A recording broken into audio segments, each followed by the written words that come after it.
Welcome to episode number 16 of 718 Sports. We are back better than ever before. Um, yeah, how are things going? Things are great, Miles. How are you? Things are going pretty well over here. My Yankees are playing well. What's not to love? Um, I'll tell you what's not to love for me as a Brooklyn Nets fan. The Celtics are up 2-0 in the finals. We're going to open with that. We're going to move a little bit into some of the prospects in baseball, but we're going to open up just with the little thoughts of the NBA finals. Uh, Celtics up 2-0. They've been dominating the playoffs. They've been dominating the series. Luka's having some injury issues. You can kind of see he's not 100%, but he's still putting a lot of his work into the game. 30-point triple-double last night in game two. But Celtics up 2-0, going to Dallas up 2-0. Pretty tough spot for this Mavericks team, but if any team can come down 2-0, it's the Dallas Mavericks. What do you think about that? I mean, I agree. I really haven't been watching the finals just because I don't really care about either team that much. I hope the Mavs win, but Boston's going to be on a dynasty run. Boston is on a very Dodgers-esque run, so I'm very worried for the Mavericks. Keep Yeah, talking. that's a good comparison too, because the Dodgers, are one of those teams where they sign the right guys. They've been dominating the regular season, and this is what's taking place in the postseason as well. Mavericks, on the other hand, are not really that team. They're not, they didn't really invest into the super team that the Celtics necessarily have, but they still have a lot of great talent around them. Yeah. Obviously, you got the two superstars, Luka and Kyrie, but PJ Washington has made a huge impact on them as well. But moving on, today we're going to talk about something that Isaiah has been meaning to do for a very, very long time, and he finally convinced me to do it. We are talking about MLB prospects. This year, there's been a ton of prospects who have come up, some better than others. But first, talking about Jackson Holiday. I was actually there for Jackson Holiday's second MLB game. He is obviously the talk of the town in Baltimore. He's still in AAA with the Norfolk Tides as of right now, but it's not going to shock me if he's called up in the next few weeks again just to Well, give it a before you go. say that, I want to hear because you saw one of his debut weekend games, so you've seen him play in person. I just want your opinion on he did not do well in his opening series. I want your opinion on how you think he's adjusted since being back in the minors. If you think he's gonna get called up. Yeah, I mean, obviously, there's a insane amount of pressure on a guy who's the number one prospect in all of baseball. Not only the number one prospect, but been labeled as the number one prospect in baseball for years. And it was a matter of time. And mind you, he's, 19, 20 years old. Like he's not that much older than we are. So it's a lot on your plate to have everyone expecting you to come in to be a superstar. In the game that he played, I don't think he got a single hit in that Red Sox series in Boston, but you know, it's one of those things where you want to get big league reps, facing a AAA pitcher comparing to, facing a MLB pitcher is a huge difference. Going from, AAA guys to like Kenley Jansen is a very, dramatic shift in, a hitting standpoint of things. So I Mhm. think, it was good for him to get some reps, get some media buzz, get some attention, just kind of deal with that. Obviously, he had a tough start, and I think it was the right move to send him back down because also the Orioles are playing out of their mind right now. It's not like they Yeah. necessarily need him to come up. If it's one of those things where the Orioles are a 500 team and not really, doing much and they need that extra push, then sure, you would call him up maybe, but they're, second behind the Yankees, but still like the second best team in the American League for sure. And seeing him go down, I think he's going to come back better than ever. I think sometimes the initial call up can be tough for a lot of guys. And, they come up, they struggle a little bit. Josh Donaldson was one of those guys with the Oakland A's. He came up, had a really rough start, was sent back down, and then came back up again. And then once he came back up, he never left. So I kind of see a similar thing going down with Jackson Holiday. Yeah, I agree with that. I think you made a very good point. He was also rushed up through the minors so fast. He spent his first professional baseball season going up through low A, high A, all the A's. So I think that um was I shocked that he did so poorly? I was shocked, but I wasn't surprised that they sent him down. I think I'm I think what the approach to Jackson Holiday is very appropriate. He's very hype prospect, generational-esque talent. I haven't seen it yet, but it's gonna be there. And I mean, having an infield of him and Gunnar Henderson is gonna be very scary, as Gunnar Henderson's been an MVP candidate this year. So I think letting him have at least maybe this like the rest of the season or even next year to develop is gonna be really important. He's only 20. I believe he's a new 20, a young 20. So you have a lot of time left with Jackson Holiday. Um, as you're right, like big league pitching is I wouldn't say super different than AAA, but definitely an adjustment. And I think that he just didn't adjust. I think he's went back to a really good Norfolk Tides team that's losing a lot of players now to the Baltimore. But I mean, I still think he's gonna do good this year in the minors. Maybe call him up for a playoff run, just give him that experience. I don't think it goes into his MLB, like what's the word? Like his yearly thing where it's for arbitration. I don't think it counts. So like Yeah. Evan Carter last year. Evan Carter was a rookie, had a great playoff. He is one of the reasons why they won the World Series because he came in the playoffs and just did his thing. And that's something that Gunnar Henderson, Jackson Holiday can do with the Orioles this year. And I mean, as I just said, Gunnar Henderson's been amazing. So figuring out where to put him, Kobe Mayo, Kershid, it's gonna be really interesting to see. Yeah, a little bit about the Norfolk Tides, actually. I was doing some research for one of my good business partners with the Norfolk Tides, and they have an insane team. They have multiple, top 100 guys just on the Norfolk Tides, not even including the entire Baltimore Orioles prospect and farm system. So, I mean, that Orioles team, they won. Remember, they won like 47 to like 50 games for a couple years. Were absolutely terrible, had no good, players on their MLB team, and now they're coming and they could be setting themselves up for a really, I could say dynasty, honestly. I think if they invest the right way, and I think if they, you know, they have no way to mess this up. There's definitely a championship coming in Baltimore if things keep going the way they're going. Obviously, there's a lot of things that could go wrong or whatever, but I mean, the Orioles, their future is so bright and it's already like amazing right now. I mean, they won the American League last year Hmm. and they still have so many prospects to come. They still have ways to improve. They still have, a great manager, in my opinion, so that Orioles team is really going to take a big step forward in the next few years, which is crazy because they've taken a big step already. They're arguably Yeah. the best teams of baseball. But let's talk about another player who has been a pretty popular one, especially in Pittsburgh. Paul Skeens has been incredible. He's getting a lot of attention, and people say, oh, maybe because he's dating Livy Dunn or whatever, but still. I think that he's legitimately a great pitcher. He's throwing really hard. He's throwing really strong. That's what I've noticed too is, back when I was watching baseball in 2014, 2015, really starting to like get my feet wet as a kid, you know, these guys are hitting, 95 as fastballs. Now guys are constantly hitting 101, 102, 102 just in the span of, you know, 10 years. So, I mean, more pitchers like Paul Skeens are going to come up where, hitting 102, 103 is normal. You remember when Chapman hit like 104, 105 in Cincinnati and everyone was like, that's a huge deal. It's a big deal. It's a big deal, but I mean, now guys are hitting 102, 103, back to back to back to back pitches like it's nothing during Yeah. starts and doing it like 50, 60 times in a game. So, I mean, that just level of strength and power is pretty noticeable.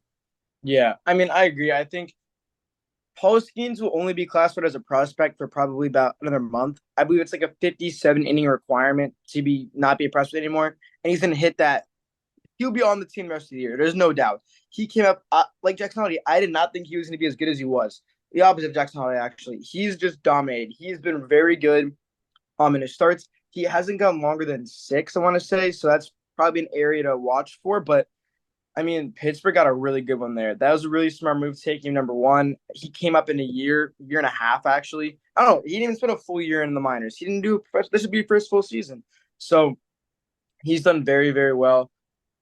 Pittsburgh, they're building something. Jared Jones has having a phenomenal year. So they're building up a really good staff down there in Pittsburgh. They have a strong bullpen. They're probably going to get more in free agency, and they have the trade now. They have a lot of young prospects that we can maybe talk about today, but a lot of young prospects, a lot of young talent. So they're looking really good. Polsky's been very dominant, as you said.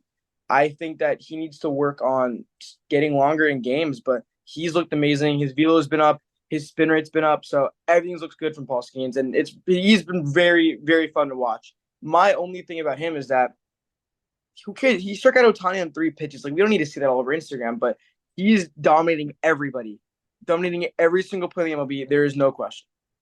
Yeah, so kind of going through his stats here a little bit. Obviously, I had that big outing against the Dodgers. Not even like that big, like 5 innings pitched, 3 earned runs. Like that's a good start. Is it a great start? Everyone's talking about, oh my God, he struck out Otani. Like Otani strikes out. Like he's a player. You know what I mean? Like Yeah. everyone will strike out eventually. Had a pretty good outing against the Tigers, the Giants, the Cubs, twice. Um, Especially the Cubs in that, second start in Wrigley Field. He went 6 innings and struck out 11 guys in 6 innings. Like that is just tough. And the Pirates are one of those teams right now. They're not necessarily in first place right now. They had a really strong start in April, but now kind of taking that step back a little bit. Um, so I wouldn't be shocked if the Pirates would sell a little bit at the deadline, get even more prospects, and really build up for the next year or two. Because I'm not really sure if right now is the time to buy and go all in. Mhm. Really developing these guys and getting them ready in the 2025, 2026 season. I think they can make a pretty significant run. But let's talk a little bit more about some more rising prospects. I have a few um, that are very specific to my team.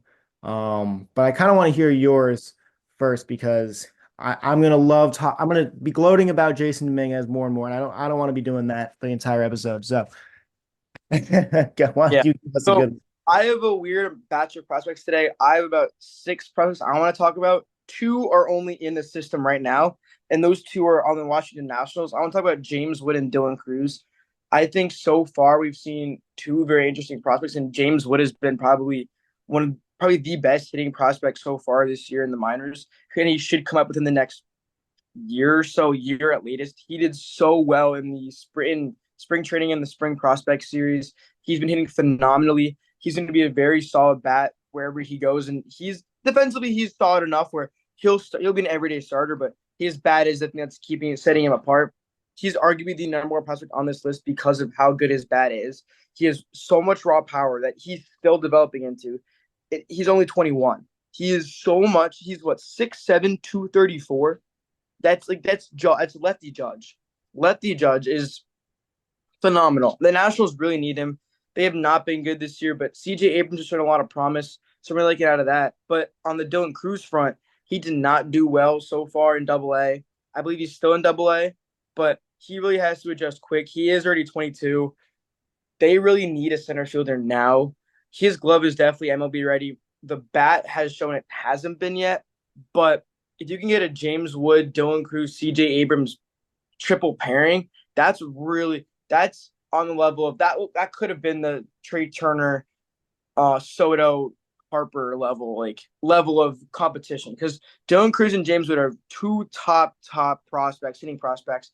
They're ranked 4 and 6 in all of baseball, 1 and 2 in their team. So both those guys have a big year ahead in the minors. I think James Wood will be up this year. I'm gonna say it'll probably come up. We're in June, probably come up in July. Cruz, I don't think will come up till next year. He's predicted to come up this year, but he's only in Double A. But Wood is shown. Give Wood like another week or so. One more week of James Wood just hitting the ball 500 feet, and you'll see him up in the MLB. Right, and it's one of those things where Wood is so MLB ready, in my opinion, that even where the Nationals are, it's not going to matter because he's probably going to be better than their replacement. Talking a little bit about James Wood, I actually saw James Wood a few years ago with Wilmington. I think they're the Blue Claws, something like Mhm. that. Yeah, I mean, he needs a dog. He homered twice in that game, I think, and it's noticeable. His swing is just significantly better. The power is really there. I think the fielding could have been better, but again, this was like 2 years ago. yeah. So obviously he's gotten better at that stuff. Um, Talking a little bit about the Nationals too. I mean, they're not in a bad spot as a team even right now. They're sitting around 500, which, isn't a lot to make a playoff push at this moment, but I think they're similar to that Pittsburgh Pirates team where, in a few years they could really be looking to get back even to the World Series. Yeah. But to continue the rave of prospects, I want to go talk about my Yankees as I do. And today we're going to be talking about Jason Dominguez. Jason Dominguez is their number one prospect in their system right now. He had a really great start in the end of 2023, where he was actually in the big leagues for some time while the Yankees were going through whatever they were going through last year. So they let the kids play a little bit, which I think was great because Dominguez homered on his, first swing of the bat, which was pretty crazy. But he's the most hyped Yankee prospect in a long time. We've been talking about, you know, before him, it was really Aaron Judge and Tyler Austin, and only one of those guys really panned out. Tyler Austin didn't really pan out, although he had a few good years. But Jason Dominguez came off a torn ACL injury at the end of last season. Obviously, that was not great, but he's already been raking in AAA. And, it's one of those things where I don't know if they're going to necessarily use him now because the Yankees outfield is just purely stacked and they don't really need another power guy at this moment because, Stanton's been playing better. Judge is doing Aaron Judge things. And Soto is, dealing with some stuff, but still playing. Verdugo very well. And Verdugo's playing really well defensively as well. He's been playing really well. He's one of the best corner outfields. I think he is like the highest rated defensive corner outfield in the game right now. Like he's really strong out in the outfield. But I don't really see Dominguez coming in this season necessarily. I think he's just sitting in there unless someone gets hurt, knock on wood, Verdugo goes down or a Soto goes down or a Judge goes down. They need that outfielder and they don't want to put Trent Grisham out there again, which, it was beyond me that he was batting fifth in a game against the Dodgers, but it did pay off. But I think Jason Dominguez is noticeable. And I think it's ironic because, the Yankees had such a bad outfield other than Aaron Judge for so many years, and now their outfield is stacked. And I mean, you got another prospect in Spencer Jones, who I've already talked about a lot on the show, but he's been incredible. I've watched him a lot. I want to say I don't think he's going to be a Yankee. I think that Dominguez is the most important player in the Yankee system because of his potential. I think he's a switch hitting outfielder. He's no older than 20. He's so gross. We saw him last year in MLB. Like he can hit MLB pitching easily. Spencer Jones is 27. I believe he's 27. He's up there in age. He's 23. Is he actually? Yeah. My fault. Still, sorry. It's still old. 27 is like an old man. Yeah. 27 is still like old, though. Still old for a prospect. And he'll be 27 by the time his contract ends. So him being in the minors for this long with an outfield like that and knowing that Dominguez is going to be your number one replacement, I think Spencer Jones is the most important prospect for the Yankees because he's the easiest to move. The Yankees are going to be wanting to get, I think, more relief pitching come at trade deadline. There's a lot of teams that are going to be selling pitching. He has to be the number one thing on the trade block for the Yankees. Maybe Grisham's up there, maybe Spencer Jones, but if you get some Ryan Presley is maybe an option. Like there's guys like Presley, Helsley from Houston. Like there's guys who are available, and you gotta start sending Spencer Jones, look for trades, like get him around. Because if you can have Justin Dominguez as your guy and trade Jones, will give him better opportunity and bring in a great relief pitcher, the Yankees would have the best team in baseball. They might right now, but they would have the best team with the best bullpen, best starting pitching, best hitting in all baseball. Yeah, if they got like a Mason Miller from the A's for Spencer Jones and a little swap like that. I don't think they're going to give up Dominguez, but I think Spencer Jones is a little more realistic. I agree. Yeah. Like what's it called? Philadelphia. Give them Jones, get Soto and somebody else. Give them the outfield they need and get a good relief pitcher. Stram from Philadelphia, Alvarado. There's a lot of good pitchers around the league. Well, I don't know if Philadelphia's going to sell their best pitcher at the deadline now, though. But they need outfield. Spencer Jones is a guy. He's like Jackson Holliday right now. There's no place for him on that team, like currently. And unlike Jackson Holliday, there's a guy ahead of him in terms of Jason Dominguez. They have another outfield prospect. So he's fighting even for a spot on the roster. There's no point in keeping him there for another couple of years, wait for him to get older and then lose something, like get hurt. Trade him now, give him that opportunity, prove that he can play.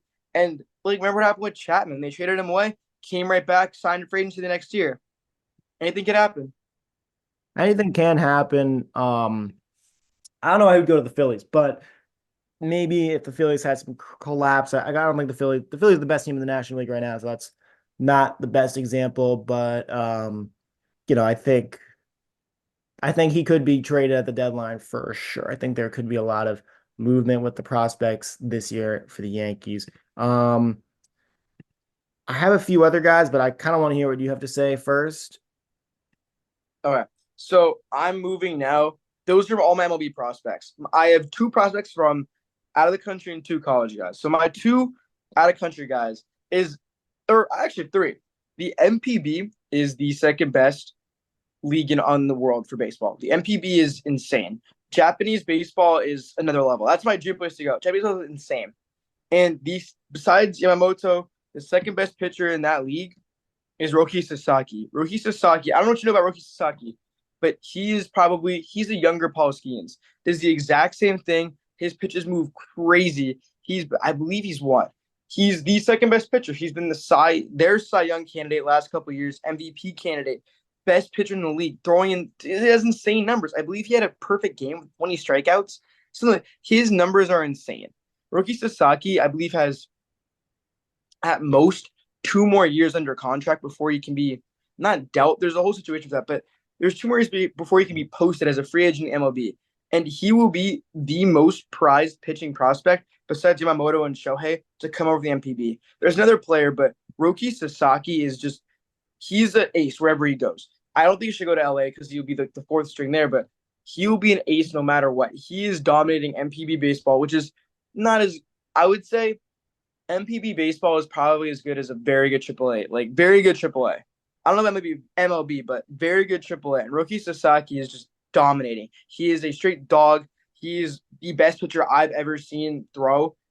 Honestly, he just dominates when he pitches. You know who I'm talking about? Not really, but I'm kind of interested in learn more. Yeah, you will know about him soon. Trust me. Yeah. He's probably going to be the most paid Japanese player ever. Like when he gets posted, he is putting up insane numbers. And the second guy I want to talk about is Murataka Murakami, who is the best hitter in the MPB.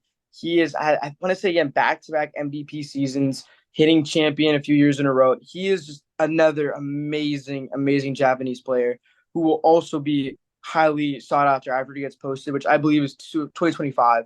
So he's another year, but he will be the best lefty bat in that free agent prospect class by far. Best first baseman, best third baseman. His bat could probably rival, I would say, my comparison would be Freddie Freeman. He's a Freddie Freeman-esque player who's 6 years younger with a lot of MLB, with a lot of professional experience ready, who's MLB ready. He is going to be a dog. He hits bombs. He gets on base. He can do anything. He's a solid defensive first baseman, third baseman. So I'm just really excited to see those two guys come over in the next couple of years. They're going to be really, really sought after as soon as they get posted. I believe Roki Sasaki is going to be either this year or next year, but Murakami is 2 years from now. But either way, these guys are going to be absolute dogs in MPB. Yeah, and a lot we're talking about with in the pipeline of farm systems and drafts, but a lot of these overseas guys can really make a huge, huge impact. Look at a guy, look at Juan Soto, for example. I mean, he's been absolutely tearing the league apart since he's came. Look at Ohtani, like two of the most, respected, best players in all of baseball. Could be the AL and NL MVP to be this year for sure. Weren't brought up on the pipeline from, farm system, from seventh round draft pick to, MLB in 2 or 3 years. And yeah, there's players who were like that, like an Aaron Judge who did go through that process, but people overlook this a lot. And I think teams overlook it a lot. And they make the excuse, oh, well, they're not, playing professional. They're playing it overseas. They don't know what it's like here. Honestly, those overseas players, I think, have a lot more pressure on them because especially in Japan, baseball is huge. It's absolutely a lifestyle in Japan. America, it's the most relaxed. And like Dominican Republic, Cuba, Japan, it's like if you're not good at baseball, then you gotta do something else with life. Exactly. Exactly. And, Japan, they have these massive stadiums and it's on national television. And there's championships and parades and, you know, honestly, a lot of these MLB teams have less fans than these, Japanese teams, like the Chicago White Sox. Like, you're telling me that like playing for the Chicago White Sox is harder than playing for some of these Japanese teams? I don't think so. Um, and I think that that's a huge, interesting thing to say though about that is like I feel like the teams that do go after these international prospects are the teams that have money to spend. Not really like I don't think a Chicago White Sox are going to go out necessarily and do that. Um, I think Chicago Cubs will though. I agree. Like I Chicago think Cubs would, but yeah, the White I Sox would not. Chicago Cubs yeah. did.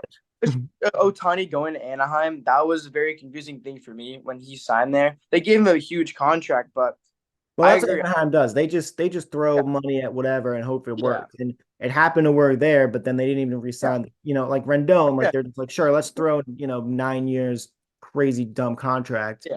at Anthony Rendon, see what happens. He had one good year, and obviously that's panned out wonderfully Yeah. terrible for them. So The MPB is showing, especially if you like, comparing Roki Sasaki, Cody Senga had an amazing year.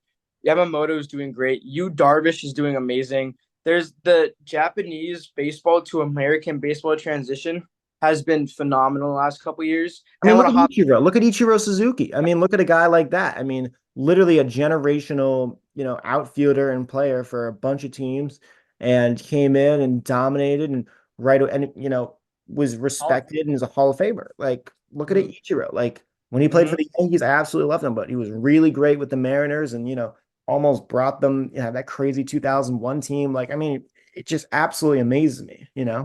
Yeah, and I mean to add on to that, Trevor Bauer. Trevor Bauer's a really complicated player. Won a Cy Young, pitched for part of the year, had a whole court issue, but then pitched really well in Japan. He was an all star in Japan, and I mean, it really sucks that he doesn't have a job right now. He is a complicated take. He is a very controversial person for his legal matters. They were resolved from my knowledge. They were resolved, which means that he deserves a shot back in MLB. The worry is the press, but if he's offering a minimum league deal, which is like $500,000, why don't you take that? Not Why even. doesn't it Yeah. like a team who needs some extra pitching? Give him like just a 10-day in baseball, 1 year contract. It doesn't matter at this point in the year. Just show him, make him prove that he deserves to be there. Give him that contract. A team like the Yankees will not sign him. They don't need him. They have enough pitching. But I mean, anyway, like a team like that, or a team like Arizona. Arizona can get an extra boost when they're starting pitching, have a guy on a league minimum, and compete for a World Series. Like there's so many teams that need a player like Trevor Bauer. There's the press is so scared about that. Yeah, especially for me, I would want to sign Trevor Bauer just because but I'm also a Yankees fan, so like there's no really need to go Yeah, out and get pitching at this point because Rodon's been shoving. But yeah, I think a team like I even like the Tigers, I think could use a guy like him. I think a lot of teams could really go out and make that big significant run and not spend a lot of money on it. But the risk is, of course, the press and what he might bring to the table and the legal matters and blah, blah, blah, blah, blah. But, I don't think he's going to be signed to an MLB team ever again, in my opinion. wow. But, I think there's just too much controversy around him. And once players leave the league for a like call it what it is, it's been a significant amount of time. It may feel like yesterday for me because, I'm old now, but 2021, it was a long time ago. I mean, that was 2 or 3 years ago. He hasn't played professional Major League Baseball in 2 to 3 years, and a lot has changed. A lot has changed since 2021. You look back at 2021, like the Nationals were still contending for a playoff spot. You know what I mean? Like things like Yeah, that. So, I think there's a lot of dynamics in the league and whatever. You get what I'm saying? yeah, But yeah. yeah. I like that. So I want to hear some of your process before I finish up. Yeah, so another prospect that I want to kind of highlight is Kobe Mayo of the Baltimore Orioles. We've talked a lot about the Orioles a lot, but I mean, Kobe Mayo he's playing really good baseball. Listen to these stats with the Norfolk Tides, 291 average with an OBP of 359, slugging at 605. He's at this point hit 50 hits, two doubles, not two doubles, excuse me, two triples and 11 doubles, and he's homered 13 times with 37 RBIs. He's been shoving. He's been playing really good baseball. And he's a utility guy. He's kind of like a DJ LeMahieu or, Oswaldo Cabrera. I'm saying Yankees terms, I know. But he's a guy that can go to multiple bases, play multiple positions. He's a really valuable guy for that Baltimore Orioles team. I think those utility guys get overlooked so much in baseball. Everyone's, like IKF is a Yeah. perfect example. I mean, he's like the super utility player. He can play anywhere. But like Mm. guys like that are really valuable where you can have a really good bat and also move them around. That's why DJ LeMahieu still gets playing time. Like that's why DJ LeMahieu still gets playing time. Like he's not a very good hitter, but he can play literally any position on the infield. He can play second, third, first, even shortstop if he really needs to.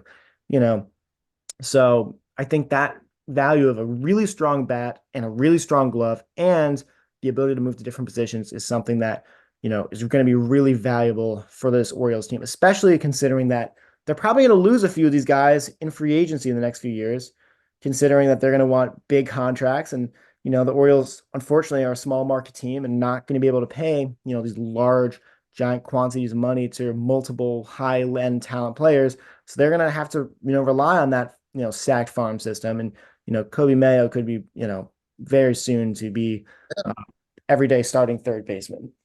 I think the only way the Orioles can extend their playoff window, like you're saying, is to do what the Braves did, which is sign the players young, just long term, short money deals. I believe they have like Spencer Strider. Yeah, his deal is big. I think it's like Micah Harris is like an 8 year, $100 million deal. Like that's a steal. That's to me, he will be the best center fielder in the MLB in 10 years. Like that's insane. But I agree. Kobe Mayo has been really great this year. He did really, really well last year in the minors, and he was in that Norfolk team that's for like 30 runs. And he's I believe he got called up recently too, but he's been insane. He's gonna be an everyday starter. I like what you said. Like I see him as an Oswaldo Cabrera, DJ LeMahieu. He can play anywhere in the infield, throw him in the outfield if you need him, and he's an everyday bat. Like that team is gonna be, as you said, based off of their farm system. Like get those guys young, extend their championship window. And I mean, if you can have a team like that of the hitting and even something like most of the team being young from the farm system, that you can go out and get that Corbin Burns, re-sign that Ryan Mountcastle, and that really makes your team a lot more dynamic and have a lot more depth. So having players like Mayo, Kershed's still in the minors, I believe, but having players like that who can play anywhere, that's really important for a team to stay young and stay grounded, and then make a deep playoff run once they get the experience. Absolutely. And I think, again, highlighting that, the use of the utility is important. So thank you again for bringing that up. Looking at some more prospects, the number three prospect was the Rays is this guy. Probably gonna have a difficult time pronouncing this guy's last name. Junior Caminero. He's been incredible. He's been great. Looking at these numbers have been absolutely ridiculous, especially that 2023 season. He literally was batting 324, like in high A and double A. Like that's impressive stuff to be batting that level. It's taken a little bit of a dip now since he's in triple A, but obviously that's to be expected. But he's still hitting 261. And talk about a team that can develop prospects. It's a Tampa Bay Rays. I mean, Yeah. this team is known for developing these, elite prospects, looking even at, this is a bad example recently, but Wander Franco. I mean, he was a huge example of that. And a On team, Wander Franco was arguably the best shortstop in baseball. Off the field, we don't talk about that, but I agree with you. yeah, on the field, Wander Franco is one of the best players, or was one of the best players to play for the Rays in a very, very long time and developed right, worked really hard and, just an incredible, story.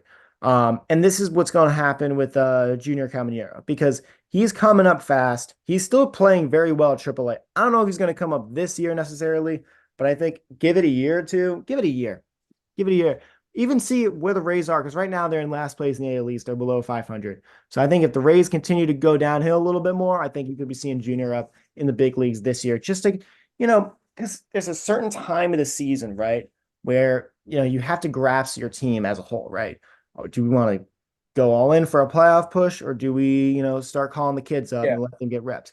Call the kids up, get some reps. It doesn't hurt. The worst thing that can happen is you put Junior up for the last month of September and a little bit of August even, and he bats 150.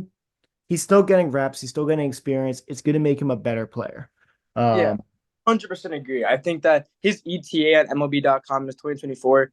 I think that as like they've shown in the last 4 years that the talent that's been developed in the Rays system is phenomenal. Blake Snell, McClanahan, Taj Bradley, Wander Franco, all these guys are coming from that system. So they've shown they can develop.